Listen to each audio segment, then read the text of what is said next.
My mom would be at all my sporting events. Let's say I was playing football, okay?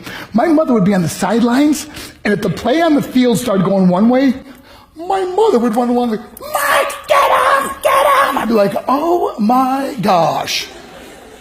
I'd get in the huddle with the other guys. They go, Mark, is that your mother? I go, no, I never saw her before in my life.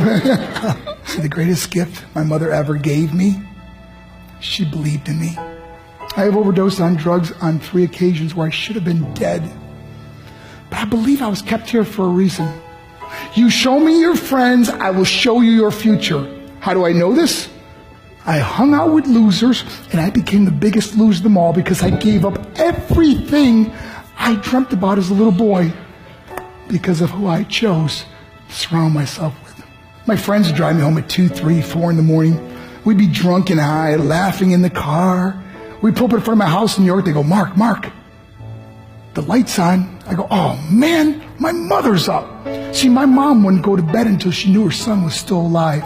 I'd walk in, she'd say, hi Mark, how was your night? I go, it was good, Mom, I'm just gonna go to bed. She goes, can I talk to you for a minute? I go, Mom, I'm tired, I'm just gonna go to bed. She goes, Mark, I haven't seen you all day and all night. Can I please talk to you? I said, man, just leave me alone. You bug me. I'd slam my bedroom door on the one person who believed in me.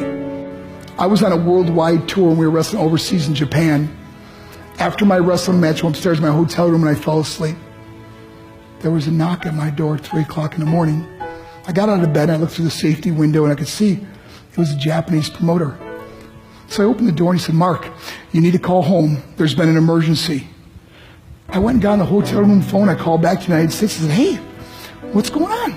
They said, Mark, I don't know how to tell you this. I said, just tell me what happened. All of a sudden they started crying. They go, Mark, I can't tell you. I said, just say it. They said, Mark,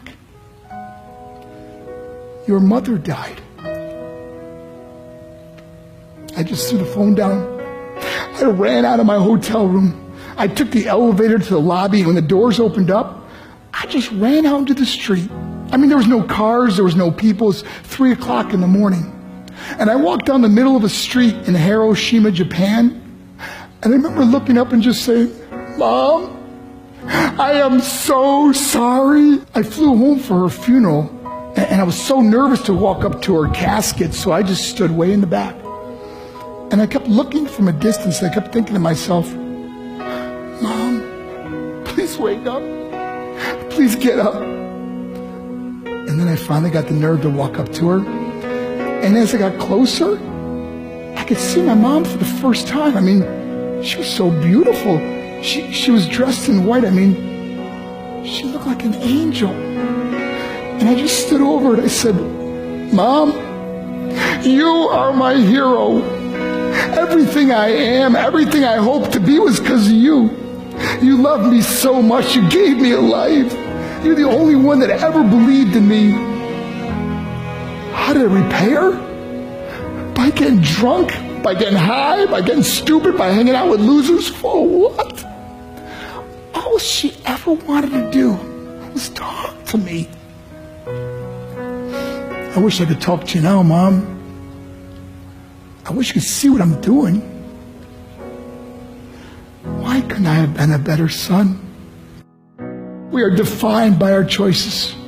But if you surround yourself with people involved in drugs and alcohol and pills, it's a dead end. I'm not here to preach to you. I'm here to tell you I lived that life. It leads to broken hearts, broken relationships, broken dreams, and death. For what? To get high? If you have a mother or a father, when you go home, tell them how much you love them. See, my whole life was about being rich and famous. I had to be a millionaire. I had to win the race. I had to win the race at the expense of my marriage, my family, my friends. For what? To be all alone in the world? I learned what is truly important, and that is how precious this gift of life is, and our families, and how quickly it can be taken away. See, I no longer live in time. I live in moments. See, it's not what's in your pocket that matters. It's what's in your heart that truly matters. Love Love is just a word until somebody comes along and gives it meaning. You're the meaning.